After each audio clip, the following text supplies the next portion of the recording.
in interviews, whenever I get asked, what do you think your biggest opportunity is? I say, well, I think my biggest strength and my biggest opportunity is being organized, because it's something I work very, very hard at. It does not come natural. It's a challenge for me, but it's also a strength because, typically if somebody comes to me and asks me something, I can pull out the answer. I might not have it here in my head, but give me my little device and I'll find it, ADHD Rewired, episode 77. This is the show designed to help those of us who have really good intentions and a slightly wandering attention. My name is Eric Tivers. I'm a licensed clinical social worker, coach, and consultant. We know that starting can be the hardest part, so let's get started. But first, let me thank our sponsors. Hey everyone, I just want to let you know a couple of things that are coming up. Fall coaching session starts September 14th. If you missed the early registration option to pay over 6 months, you could still pay over 5 months, but you do have to register by August 17th. Go to coachingrewired.com to schedule your free consultation or call me at 224-993-9450. Also, the ADHD Rewired Book Club is coming. If you love Brené Brown, you won't want to miss this. I've teamed up with two wonderful coaches and past guests, Carolyn Dargenio of Uniquely You Coaching and Deshaun Wirt of ADD Answers. If you're interested, go to ADHDrewired.com and click on the Book Club tab at the top of the page. Meetings will be Thursdays at 6:30 Central Time to 8 o'clock. Our start date, I don't actually know the start date yet, but as soon as I do, I will let you know. So keep a lookout for that or listen for that because it is coming and it's going to be awesome. So let's get on with it. Welcome to another episode of ADHD Rewired. I want to welcome my guest today, Katrina Anderson. Hey, Katrina, how are you? I'm good. How are you? I am, we'll find out in the next about 45 minutes or so. So I went to bed at like 1 o'clock last night. My brain would not shut off. I just came back from vacation and my brain just kept going and going and going. So I'm on like 5.5 hours of sleep. And I think you said you're about on the same? Yeah, maybe a little bit less for last night. So, I don't really know what we're going to be talking about. So we might just call this the tangents episode because that's probably what's going to happen, but we'll see. So we will certainly find out. So Katrina, I know that you have 4 kids. You're 33. I'm going to 32. 32. Yeah, sorry, I did not mean to age you a year. No, I did it myself. Wait, did you tell me you were 33? Yeah, and I couldn't remember it. And then I was like, honey, am I 33 or 32? And he's like, you're 32. That is awesome. I've totally done that too. I think when I was 33, I was telling people that I was 32 for about the first 2 months I could not remember. Yeah. So tell us a little bit about you and we'll kind of just go from there. All right. Well, you touched on the big one. I got 4 kids and they're like my everything. So 4 kids, work full-time job, ADD, ADHD. I use the ADD because I don't feel like I'm hyperactive. You mean it doesn't make sense to have the ADHD without the H? I mean, that's it's not clear. Was that? Because that's what it is. It's ADHD, predominantly inattentive presentation. Yeah, I typically like to use the ADHD, even though I don't have the H as well, just because that's what it is medically. Just so we're all using the same thing, but I get it. Yeah, so ADHD. Since I was very, very young, probably early grade school. So, I mean, I've been on all sorts of different medications and things like that. But, yeah, I'm just, I actually found your podcast because I was looking for ways to better help my son, with ADD. Before that, I just took the medicine and I had no other tools, I thought there's no way nobody could possibly think like I think. What's wrong with my brain? And then I stumbled across all these cool podcasts and stuck with yours, and actually ended up learning a lot about myself. That's great. Well, thank you for sharing that. That's part of actually how I got into podcasting too. And when I first wanted to start a podcast was I discovered some old podcasts about ADHD, and it was really impactful for me. I think that the first ADHD podcast that I listened to, and this is when podcasting was, there wasn't a thing of like a high quality audio podcast. It was this guy, Jerry Seiden, who had I think his podcast was, now I'm forgetting what it was called. I think it was like The Spirit of Hope. What's kind of interesting is, here I am as this Jewish guy listening to, he's actually a Christian based podcast. He's a pastor. And he wrote a book called The 12 Steps, for ADHD. But it was really impactful because he shared a lot of stories, and, both his own personal story of addiction and recovery, and having ADHD. And it was really impactful, for me. I'm sure this podcast is still on iTunes. But it's an oldie. So that's how I got into, that's when I first wanted to do a podcast, which was like years ago. Yeah. And I think that's how I got hooked on yours, the Rewired, versus all the other ones that I tried out, is because I could relate so much to some of the people. I'd be like, oh my gosh, I totally know what they're talking about. I'm not alone. But yeah, for years, I kind of was like, why can't they just look inside my brain and tell me what's not working? Well, it's really exciting too. And I'm a podcast junkie, and we got some new ADHD podcasts that are now popping up. I know Kim Trombo of the Generosity Philosophy podcast just launched her new podcast, ADHD Mumbo Jumbo, and it's awesome. And I think that everyone listening should subscribe to it. It's just a fun podcast. She interviewed Tom Nardone on the first episode, and we love Tom. Yeah, we love Tom. Tom's podcast is great too because it's showing ADHD. I listened to it and I laughed my butt off. I always nag him when I'm like, okay, when's the next episode coming out? Yeah. So it's because it's tough. It's tough to be consistent every week and get a podcast out there. It's funny that the interview you did with Yvonne. Mm-hmm. I was like, shoot, I might as well just cancel my interview because pretty much I felt like I feel like we'd be best friends if we knew each other. Everything. What were the things that were connecting with you when you heard that interview? Oh, she was talking about her work ethic and a do-it-yourselfer type of person. I'm not gonna wait. I'm just gonna do it myself. I'm gonna get out my chainsaw on a pole and I'm gonna cut it. It's just hilarious. And how her relationship with her husband, and granted, mine doesn't have ADHD, but it's always pushing. Can you please just do this? Honey-do list. But I don't know. And her struggles with anxiety and, I don't know. I just connected on a lot of levels. Hit her up on Facebook. I'm sure she'll be happy to talk with you. Yeah. So now you like technology. Is that right? I do. Yeah. Let's talk my 27-inch Mac that I don't know how to use. I use my phone and iPad for everything. Okay, that was funny because didn't you say that you worked at the Mac store, but the Apple store, in between my two, yeah. But so you have an iMac that you don't know how to use, right? Yes. What'd you do at the store? I sold stuff. Oh, yeah, phones and computers. I understand them. I just, I had people that could teach me, and I haven't touched. I don't use it. My kids use it. Did they teach you? My kids? Yeah. Yeah, and they mess everything up. So when I do want to try to do something, I get frustrated because it's not working, and I spend an hour trying to figure out how to get the gestures to work on the mouse.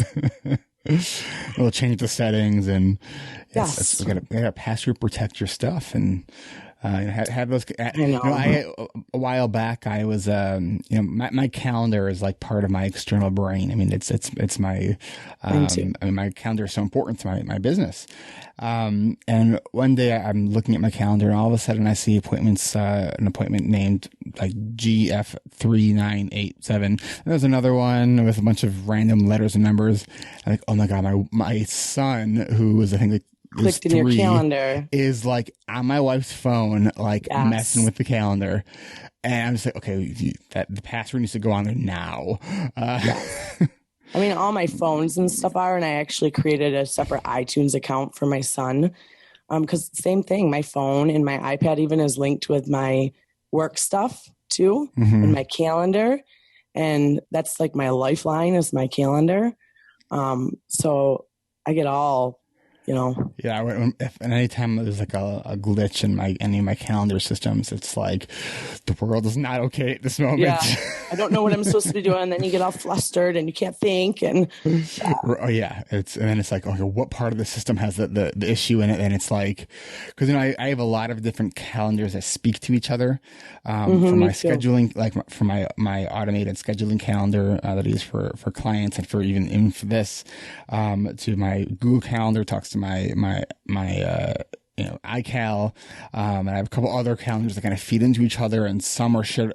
So I have a lot of these cross communicating platforms, and it can get complicated if one thing isn't communicating correctly. Heaven forbid you need an update and it stops working. Well, and that actually did happen not that long ago, where my online calendar system, which I absolutely love, the schedule once, they did an update, and I was having some issues with it, and I was like, oh my gosh, this is so not good. Yeah. Like people were getting like they would make an appointment, and then they would get a confirmation, but it was a different time. Like they wasn't converting the time zone, and like it's like, oh my God, it was just making my brain hurt. So I had to like just reconfigure everything. But so technology is great, except for when it's not. Right, and then when it's not, you start getting all sidetracked. And I'm going to get on here. I'm just going to do this one thing. I'm going to fix it. And then 3 hours later, you're like, what was I doing again? Because I'm lost. Yes. Yeah. Yes. Definitely relate to that. It's great when it works. Yes. That's why I love IT department. I am listening right now to an audiobook that I think that everyone listening would probably enjoy listening to. You can just have the title, and that's Procrastinate on Purpose. And one of the things he talks about, where you look at the Stephen Covey model of that priority matrix of important versus urgent. Mm-hmm. Now he adds a third dimension to it, and that's significance. And the significance is what the time frame that this, and it's actually an element of something that's important. So it's like, how important is it? What's the time frame that this will be significant for? Is it important for a one-day thing? Is it important for something that can be weeks or months? And looking at that added kind of dimension. And so one of the things that he's talking about, and I'm only like 3 chapters in right now, is to spend time duplicating your time by creating the systems. So one of the examples that he gives talks about if you're in sales, if part of your high value is to give great customer service, and you're an entrepreneur, it's important to give good customer service, but it's more significant to create an excellent training program so others can create that great customer service, because that creates that significance. So far, I think it's good. As I said, I'm only about 3 chapters in. I'm listening to it on Audible. And I'll just take this time now, since it's coming up naturally, and not do a whole break, although I might later. We'll see. 2, if you haven't got your free download from Audible, you can by going to audibletrial.com/ADHD Rewired. Katrina, do you listen to audiobooks? I do, and I actually fell into them because of your podcast. Awesome. So my intention was to download some of the more self-help books, but then I decided that I wanted to take a break from reality and listen to stories. So I've been listening to a lot of I listen to a lot of the stories. Any, so what are you listening to right now? I just got done with Stephen King one. Ooh, which one? It was, oh God, of course you're going to ask me that. What's it about? It's about leaving time, like time travel. Is it The Langoliers? No. That's the only Stephen King book I actually ever read. President Kennedy assassination. It was really good, actually. It was. So if you want to listen to a Stephen King book about the time travel and the Kennedy assassination, go to audibletrial.com/ADHD Rewired. All right. That's interesting. You know, I really don't read a lot of stories, but I've been thinking about getting into that more, because in my, you know, as I'm giving more and more kind of presentations, and I'm really trying to add more kind of storytelling elements to my presentations. You know, I'm seeing more of the value, and in the self-help books that I really do like have a lot of storytelling elements to it. I finished last week, an amazing, I think probably one of the best audiobooks, from both the story and production value. The Art of Asking by Amanda Palmer.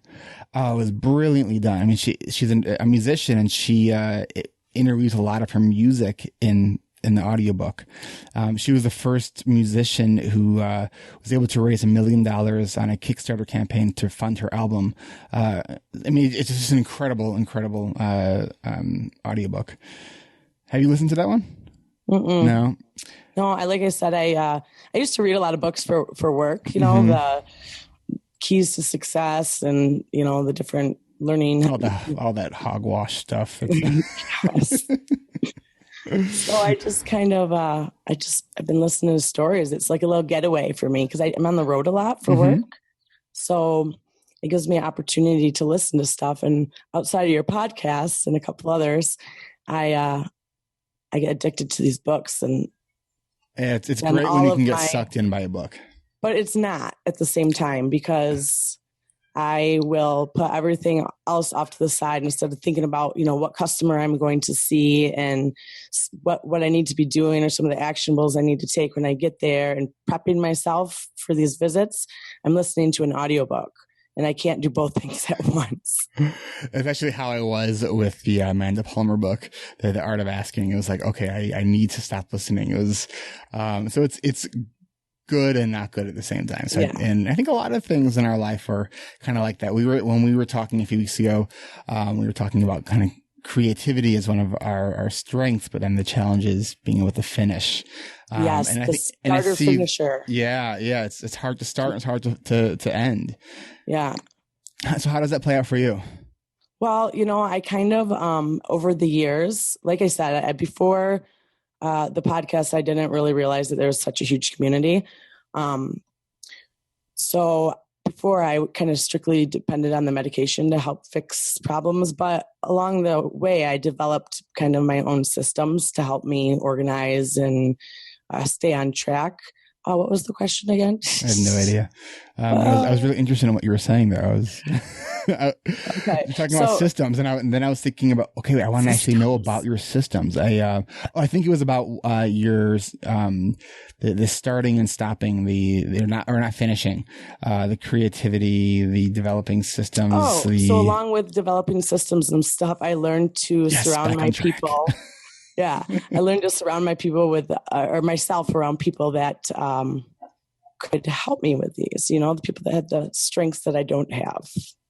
And so you've done that in your work world and your work world, personal, you know, just it's always good to have accountability or something to depend on, or you can delegate, you know. So now you have 4 kids. You have ADHD. You said 2 of your kids have ADHD. Right. And so I have twins that just turned 1. And then I have a 7 and an 8-year-old, and they both just recently got diagnosed with ADHD. And those are 2 very unique stories right there. But yes. So. Okay. And I can't even imagine having 4 kids and having ADHD. How do you manage it? You know what? Me and my husband make a great team. Like he is amazing at helping, and so I'm not alone. So what are like some of the kind of specific things that you and your husband do, and how do you guys work as a team to make that work? Because it's challenging. I mean, I know for with my wife and I, we have one, and we don't know if we're having more. It's it's like one is I think all we can handle. Oh yeah, I mean yeah. I'm not going to go down that road, but yeah, it's we have a calendar. We use our calendar for home stuff. We divvy up responsibilities. So during the school week, he takes them to school. I take the babies to the babysitter. It's when they're in activities and stuff and we never can catch a break. Mm-hmm. I have a house cleaner once a week. Mm-hmm. That is my saving grace. I will tell you right now, it was a gift for after I had the twins. So Nice. It's almost done, but I'm going to keep her on for maybe like once every other week. But that is huge. I mean, that's probably... it's really funny when growing up, my parents always had a cleaning lady that came, and that she came once a week. And then I never understood, whenever I heard my parents like talking about like money concerns, I was like, well, then get rid of the cleaning lady. That's a luxury, and now I look at that, I'm like, that is an accommodation. So when we get one once a month, Yes. 'cause I'm just like, because if I were to clean the house, I don't just clean the house. I deep clean the house with like a toothbrush and I hyper focus on stuff. Yes. And I spend the entire weekend. And now I'm just like cleaning the grout in your bathtub or your bathroom. Yes. Yeah, me too. So I no longer look at that as a luxury. Now, maybe it would be a luxury to have it every week. It would be nice to have it every week, but if my toilets gets cleaned once a month, maybe that you think that's gross, but that's just what it is. That's what it is. Not gross at all. It is what it is. If there starts to get a ring around it, I usually will clean it. Yeah. Those disposable little pads, we have like an almost 4-year-old. So it's like, our standard of like cleanliness and neatness, It's pretty low. So yeah, because you can make yourself crazy. I mean, it's absolutely. It's definitely, it's almost like it's a bar just below good enough. And that's fine with us. Do you remember, I don't know if you remember or put 2 and 2 together, but I took a time lapse video one time. Of cleaning my basement with the kids. Yes, I do remember that.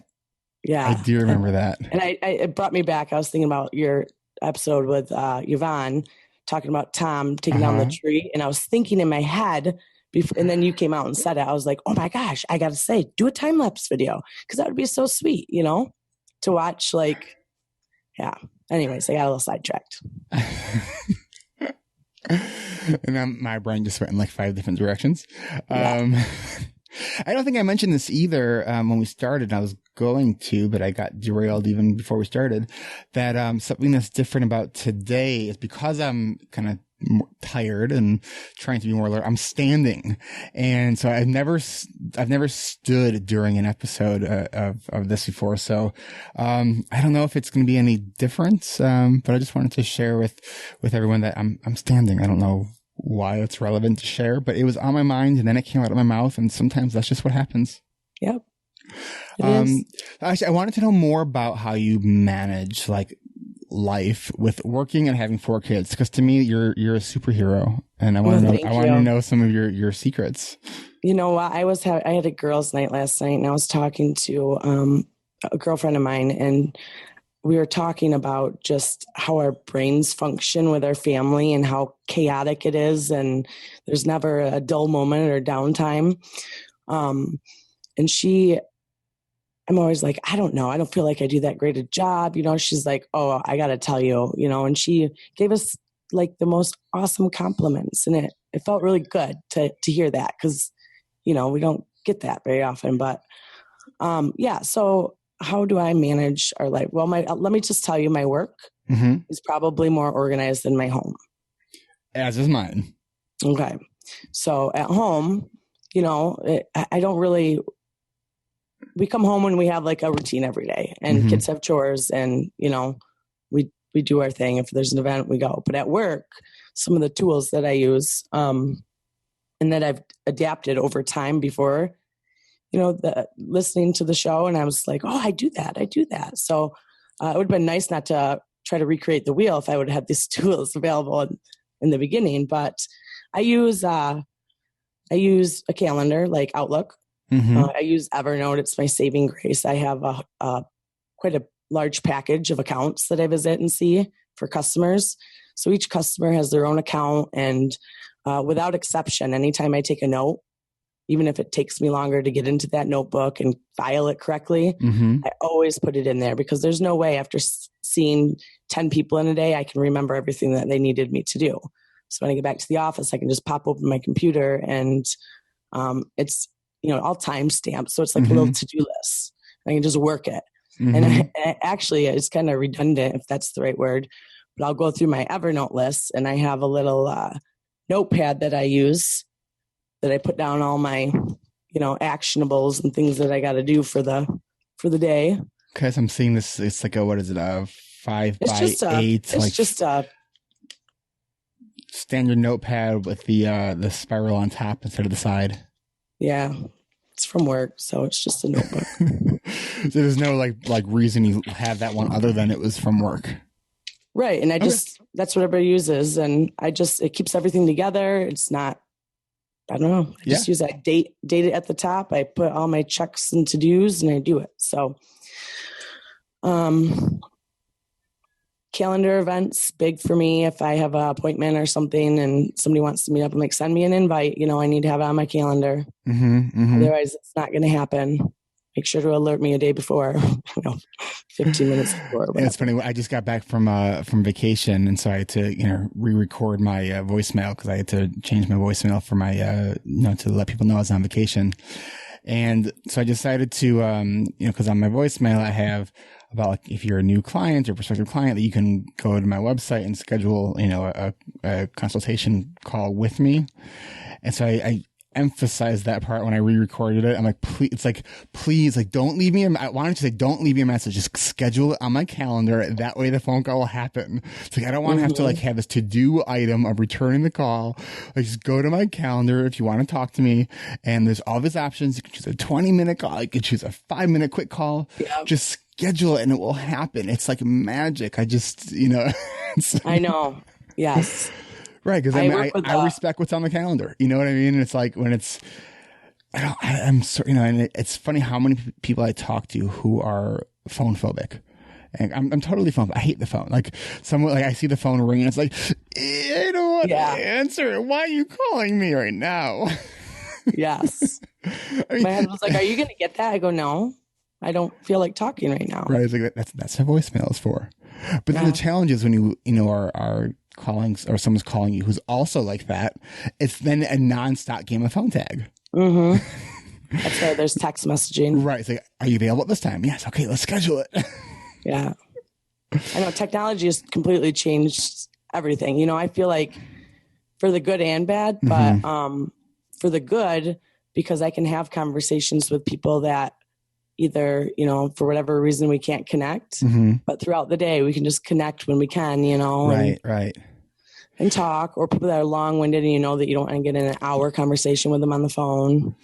The strategy that I use for that, because I do have many clients who are, can be sort of long-winded, and I've probably been guilty of that once or twice. I don't know. Maybe. And so what I do is I'm mindful of that, and then I will schedule it right before, where I have another meeting. So it's I can just say, I have another appointment, I got to go. I always say, I just got out of customers, I got to go. Or you cue up the sound effects panel, and it's like, oh, listen, knock at the door. Oh, it must be my client. Got to go. Yeah. Yeah. For my current clients, I've never done that. Ever. Now, have I actually done that? I don't even remember. No, I don't remember what we were talking about.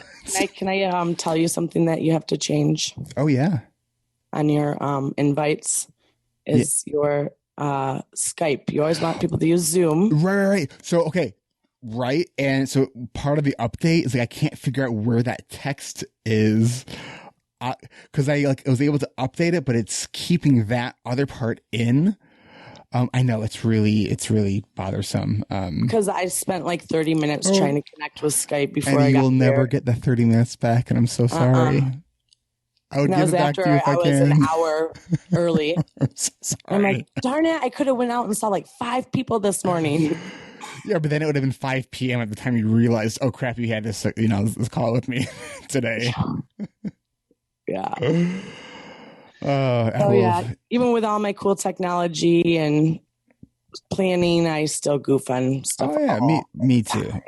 I mean, I think I shared on last week's episode that I had I pretty obsessively check my calendar, and I had a client knock on my door because I was thinking like at that moment that client's at 5:30, not at 5, and so they knock on the door. I'm like, we still, we're at 5:30, and then I had listened to that voice in my head to double check my calendar, and I was wrong and they were right, and so I do stuff like that. I listened to that. I thought it was pretty funny. You showed some humility, right? I apparently do that with strange ease, I guess. It's strange ease. I don't know, because it's that I have that placard in my house that says masquerading as normal day after day is exhausting, and I just live by that. So I'm just me. I try the best that I can, and when I screw up, right. I own it. I don't try to cover it up. I don't try to hide it. I don't. It's just I do the best that I can, and my best will be different every day. Yeah. So I'm not going to just judge my how I'm doing by how many screw ups I have. Because I'm going to have screw ups. Yeah. Human. ADHD yes. Human. ADHD human. He-man. Okay. Cut me off. I'm going to the notes. My brain is going, what the heck are we talking about? The organizational skills and how to manage your time. What's your time? Well, here's the thing about time management, that we can't manage time. Time is fixed. We can only manage ourselves. So yeah. How do you do it? I prioritize. How? Take the biggest, most important things, the urgent and important, and the 4 boxes that have the urgent yep. and important, yep. and yeah. Because we want to be spending our time in the important, not urgent. Or the things that are going to make money versus the things that are, I'd rather be doing, but, What right now would you say is your biggest kind of challenge in regards to either organization or just kind of your ADHD symptoms in general? Well, I do really good at when I put my mind to it. Like diet and exercise and working through my ADHD, finding the tools. But then when I start to fall off one, I kind of fall off all of them. I think that's a common, that kind of all or nothing, so it sounds like, And I absolutely hate that sometimes I just can't stick with it. Mm-hmm. Or I get sidetracked or I'm not getting enough sleep. So that I'll kind of, and then you ask for the strength. I don't know if I asked that, but you can answer that. That's a great question. Well, in interviews, whenever I get asked, what do you think your biggest opportunity is? I say, well, I think this is my biggest strength and my biggest opportunity is being organized. Because it's something I work very, very hard at. It does not come natural. For growth. Yes. So it's a challenge for me, but it's also a strength because I document and I know, and typically if somebody comes to me and asks me something, I can pull out the answer. I might not have it here in my head, but give me my little device and I'll find it, It's interesting. In my one of my coaching calls this week in my coaching group, we had this conversation about one of the members was having a hard time kind of sticking with a system, and so one of the insights that I shared was that part of ADHD is that we not only seek novelty, we need novelty. And so I look at any system that we currently have in place. As soon as that system has started, the clock is ticking. So when it's no longer going to be interesting enough for you to use and maintain.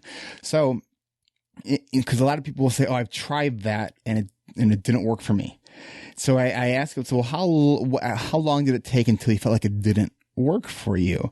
So well, how many other things were you trying to use at the same time? Well, that's a whole other issue too. It's like, yeah, you have all these other tools that you're trying to use at the same time. And so it's knowing that our tools have a shelf life. They absolutely have a shelf life. Even the best tool that you have, like a couple of years ago, I was really, really using this program called Priority Matrix for my long-term planning. And I loved it. I was using it for a good chunk of time. I haven't touched it in like at least a year. But that was part of my long-term planning tools. I was using certain reminder apps. I'm not really using those anymore. In the last year or so, I've been using more of the paper planner, and I'm starting to notice that it's starting to not catch my attention as much anymore. So that's one of the things is you have to realize, okay, have I started to not kind of give the tool the attention it needs? I look at my tools as like having this sort of codependent relationship that it's the tools are really needy of our time and attention. And so when I stop paying attention to it, it's going to just abandon me and screw me over. So when I realize I'm not interested in that tool anymore, I gotta ditch what I'm using and find something else. So I look at it from the form of, you have to look at what function are these tools serving. You have to have a calendar. Doesn't matter what app you're using. It doesn't matter if it's a paper calendar. You have to have a calendar. You have to have a place to capture everything, ideas, things that you tell someone that you're going to do, goals, the things that you say you'll do in 5 minutes. And if I have a thought of something I need to do in 5 minutes, I write it down. The biggest lie I used to tell myself is, "Oh, I'll remember that." It's like, no, I won't. Yeah. And so when we can acknowledge those kind of pieces, so we need those tools. We need the timers. Yeah, I have timers. I've used them a couple times, and it was cool because I didn't touch my phone. And I was like, I'm on a timer. I got to and that's when I was doing like my time-lapse video and I was cleaning. I do a lot with cleaning. So I give myself a specific amount of time, basically every day when I get home. If I get home before I have to pick up my kids, I'm like, I got 20 minutes. I'm going to fold some laundry. Wow. Now, when you're going home, do you like mentally kind of think about that you're going to be folding that laundry? Yes. Yes. Okay. Because I think if I get out, I usually try to give myself 15, 20 minutes before I pick up the kids, mm-hmm. just to either just come and sit mm-hmm. and do nothing, or... I love doing that. Yeah, it's great. I usually do it on Thursdays because that's when the cleaning lady comes. So I just come and sit in silence. But yes, I always am like, okay, I'm going to do this, this, and this.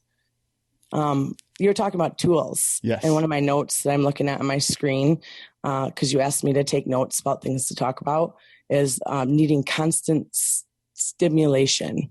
It's like getting a new weed whipper and then saying, I'm going to use this. It's so cool. Using it like 4 times and then being like, done. It's kind of like some of the tools, you use them. And I have one of those too. Yeah, right. I used it for a season. You're right. I haven't touched it in years. So, let's do this. I'm going to take a real quick break, and then we'll come back and we'll figure out what we're going to talk about. Okay. All right, be right back. No audible jingle this week because I want to actually share what I've recently listened to and what I am looking forward to listening to and what I'm listening to right now.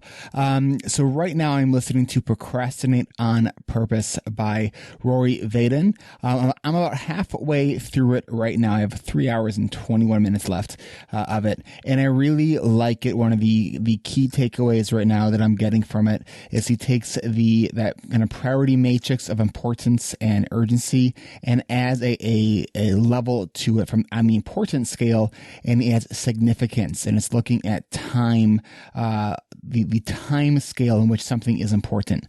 So I'm actually getting some really nice insights in this book.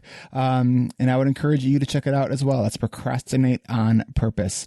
My last book that I read before this one was one of the best books that I think I've listened to since becoming a member of Audible. And that's Amanda Palmer's The Art of Asking. Besides from it being a great story, and besides from Brene Brown actually writing the introduction to the book, she's also a musician, and interweaved throughout the entire book is her music, which just adds such an incredible dynamic element to this book. That's The Art of Asking. And right now I am looking in my cart.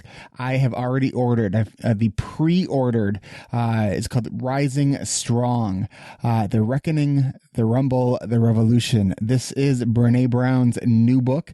It is going to be available. It's going to be released August 25th, 2015. That's just a few weeks from now. So you can pre-order it now if you have not done so already. If you are not a member of Audible, get a free download. Go to audibletrial.com/ADHD Rewired. Learn, grow, and connect. Improve your time management, planning skills, and overall productivity. Chart your course and get support along the way. ADHD Rewired coaching and accountability groups have been providing people just like you a safe and supportive space to achieve your goals, both big and small. From setting and reviewing weekly goals to our adult study hall, when you get to get those important tasks done, you know, those tasks that are boring and important, we mute our mics with video feeds on and we get to work. Join us for the next ADHD Rewired coaching and accountability group today. Don't wait until the last minute. Don't wait for prices to go up. Don't wait until this group fills up. Go to coachingrewired.com. That's coachingrewired.com and schedule your free 20-minute screening call with me today. That's coachingrewired.com. Fall 2015 session begins September 14th, and it's already filling up. Once again, that's coachingrewired.com. And prepare to get your ADHD Rewired. All right, we are back with Katrina Anderson. How was your break? Was it good? It was excellent. It was excellent. That was a great 4 seconds. Yes.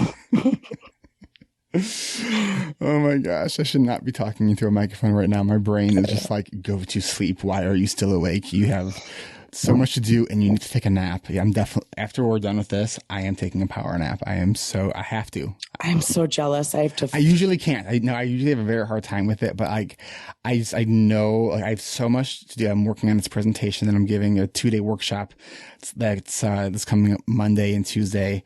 And I just have different pieces of it that I still have to kind of organize, and I have a new client in an hour. And so I have to get a little bit of just in an recharge. Hour you have a new client? Yeah, at 1:00. You're not going to get a very good nap in. Half an hour, 25 minutes to half an hour is what I'm going for. I forgot who I heard this from. A strategy for a power nap is, let's say you have like a couch you can sleep on. Hold your keys in your hand, like outstretched over the couch. And when like you're falling asleep, your hands will relax enough where it'll drop them, and that will wake you up, and that's the end of your nap. I think that's pretty clever. Yeah, it is. Because if you sleep for too long for a nap, then you'll get into like your REM sleep, and then it's cycle. Like, yeah, then you're like, that's always happens to me. That's why I can't take naps. So it's almost more like a meditation than a nap, because I know I'm not really like sleeping, but it's still restful. I love that in between, like when you feel yourself. And your body kind of starts twitching a little bit. Yes. I love the twitches. Like, just kind of going out. Yeah. And then somebody rings the doorbell. You were talking, when we first talked, you were talking about doing like public speaking. Yeah. I was not talking about doing. Oh, you weren't? I'd rather do anything. Oh, I just wrote down public speaking. I take the notes. I said, no, I am not. I admire you for being able to get up and, speak to a crowd. And as I'm looking closely at my notes, I see the word fear over the word public speaking. Yes. Have you seen me present before? I haven't. You haven't? Okay. I talk to different people who I blur conversations sometimes. Although I do remember who I was just talking to about that. I think, though, I did predict correctly that this would be the episode of tangents. Right. I have written down here negative self-talk. Should we talk about that? Sure. What were you thinking? Is that one of the thoughts that goes through your mind? I mean, let me see. Yeah, you just did an episode on the just, yes. The just do it.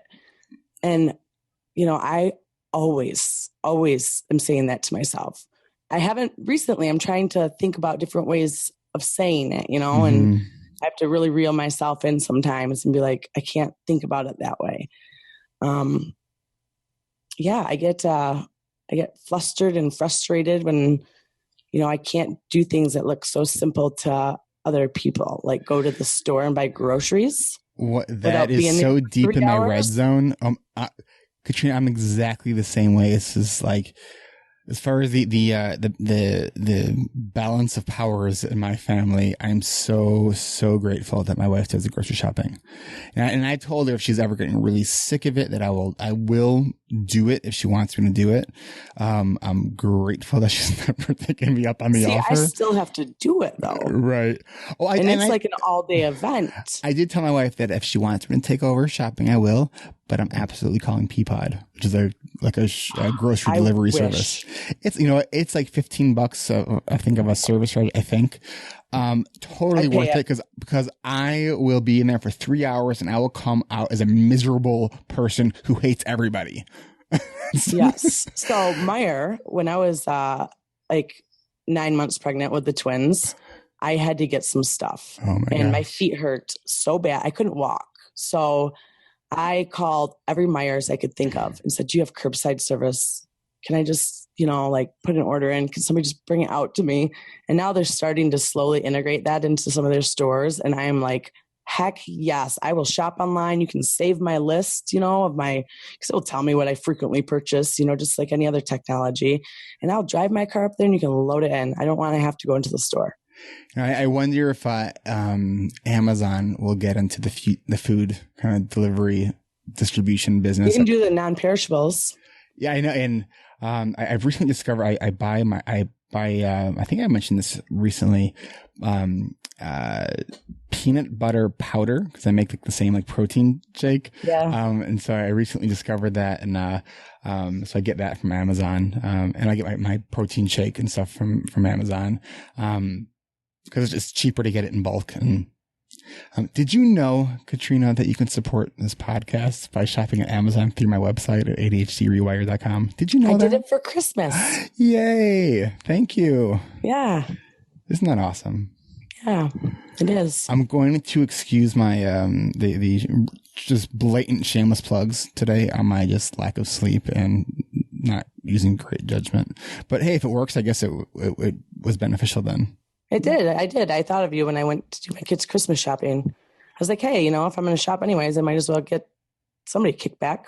Hey, it's like back to school season. So if your kids, go to my website and start at that Amazon search portal and get all your kids' school supplies, their computers, their, if they're really loud, buy all the materials to buy a house. Just do it through my website. I don't know. Can you buy a house on Amazon? Maybe. Oh, I keep picturing that, like what the hook that like they use for in comedy. It's like get them off the stage. Yeah. So negative self-talk. One of the things that I've been struggling a lot with lately is perfectionism. I'm working on this 2-day workshop. It's an in-service training for my son's school. And man, I thought that I had really kind of surpassed this kind of hump of perfectionism, but it has reared its ugly head with this presentation. And so that's part of why I'm like exhausted and didn't go to bed until 1:00 last night, because I've been working on this, and it's just like, yeah, it's like, even though I know that I just need to finish it and be done, my brain apparently has other plans, and it's not cooperating with what I'm trying to think that I want to do. So it's I'm sure you'll do fantastic. I guess, what's the worst that happens? Right. You're a good public speaker. So, I mean, it's not like you're going to get up there and pass out, right? Now that you've planted that thought in my head. Because that's what I would do. No, for me, public speaking gets me totally in the zone. It gets me really fired up. I get like a little bit crazed right beforehand. But it really gets me fired up. The thing that's been a challenge is that I've been really working hard on how I present and really being mindful of not delivering a death by PowerPoint presentation.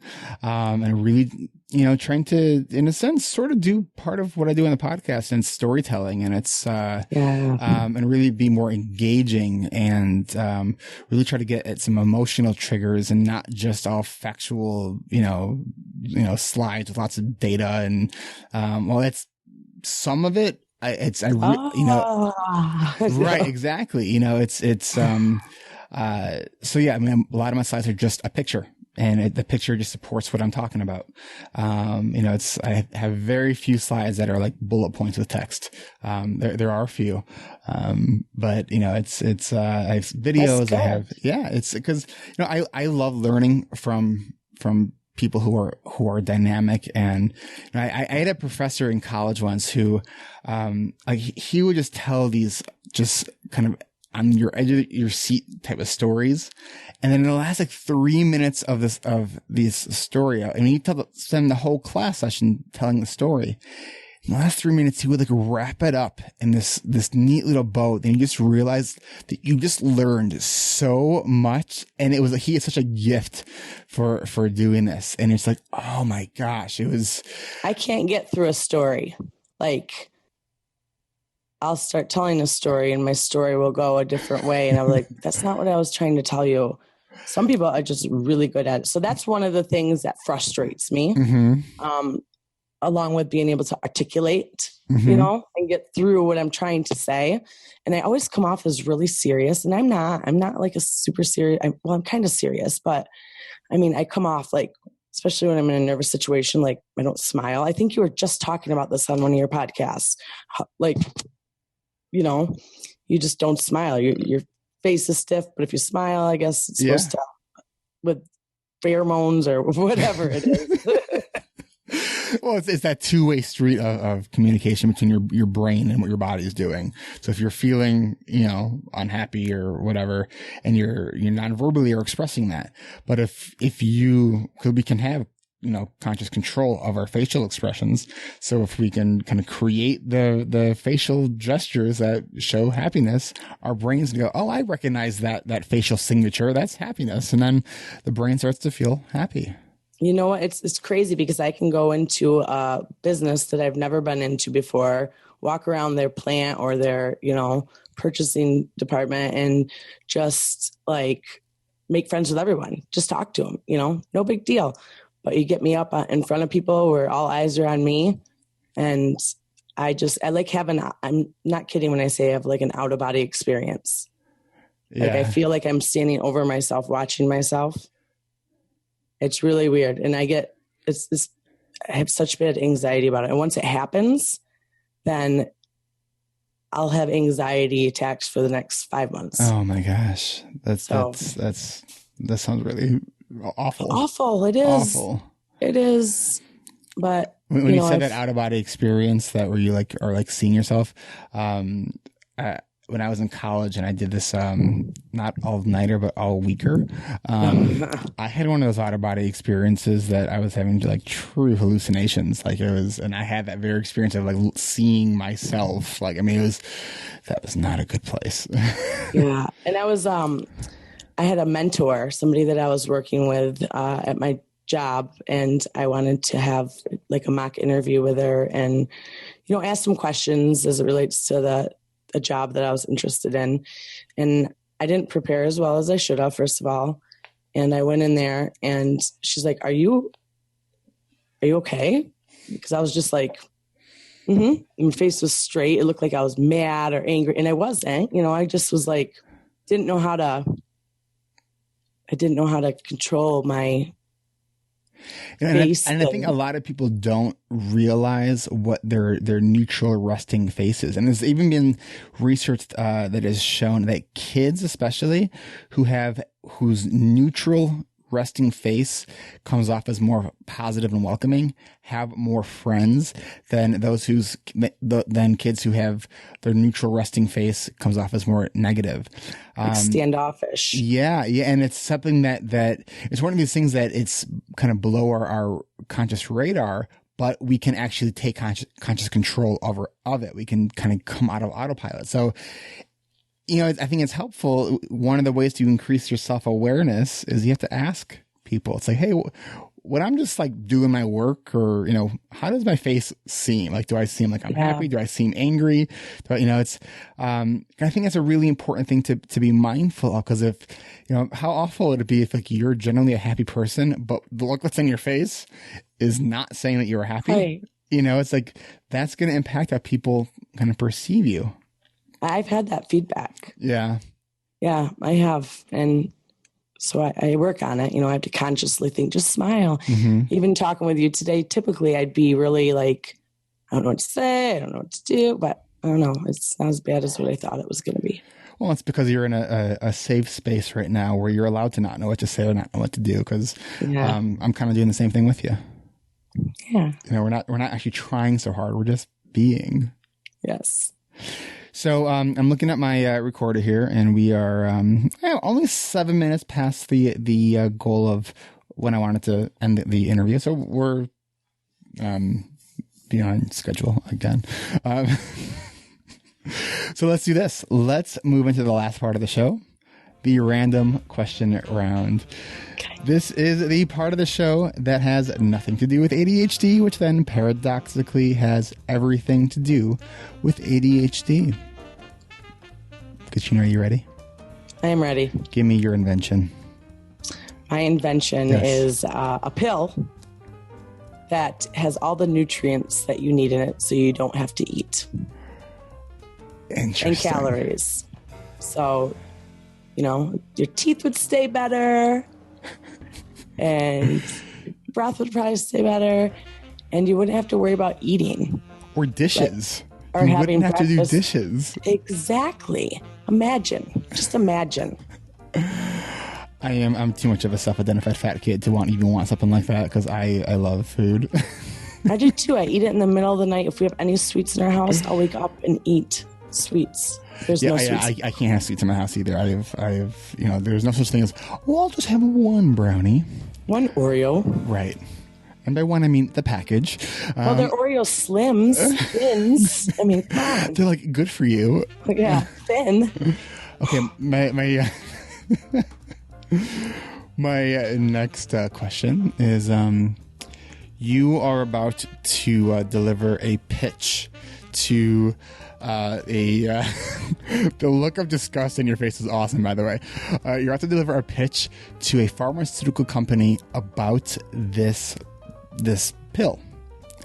What is going to be what's the name of the pill, and what's like your selling point? Shoot, I had the name earlier. I should have wrote it down.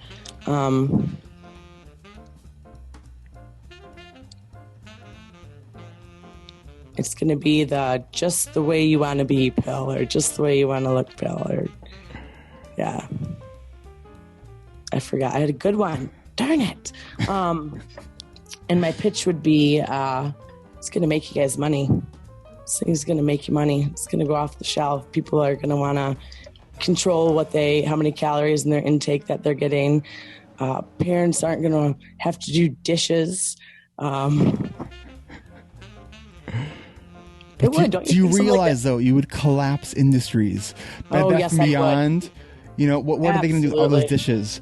grocery stores, food. Well, it's really interesting how many people I've talked to who have said that they just wish they didn't have to eat. They find it such a waste of time. It is, and when I eat, I don't eat all day, and I'll get home and I'll eat at 10 o'clock at night. So I'm just sitting on all that junk, you know.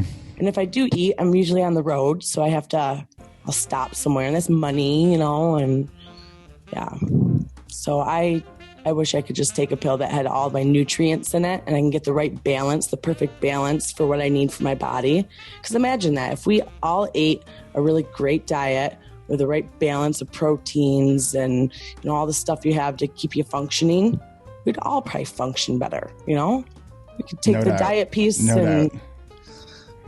Yeah. Well, let's, you know, I was talking to my father-in-law about this over my vacation that I was on, because it's a big family vacation, and he was saying that the people that, like the companies that decided it would be a good idea to, you know, because of profitability, to add all of this crap in food just to make it last longer or look better, or yes. You know, it's like, and knowing that we have no idea what this stuff, you know, the potential harmful effects that it may have, or even worse, knowing the potential harmful effects that it does have and still marketing it, you know. And it's so hard to, because to really eat more healthy, it's almost like you have to, it's like a whole new lifestyle and so much information to learn, and it's so hard. You feel so good. It's just like when I do it, when I can get on that wagon and stay on that wagon,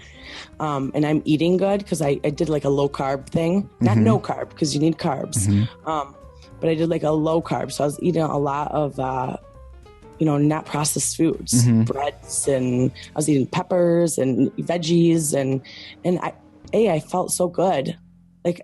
And that's when I was doing really good with my ADD, self-help, you know, setting some of those goals, is when I was eating good. So all right, I have one more question for you, and I'm going to kind of continue on this line of thought. What would be your ideal meal to either eat or prepare yourself? You can choose either one.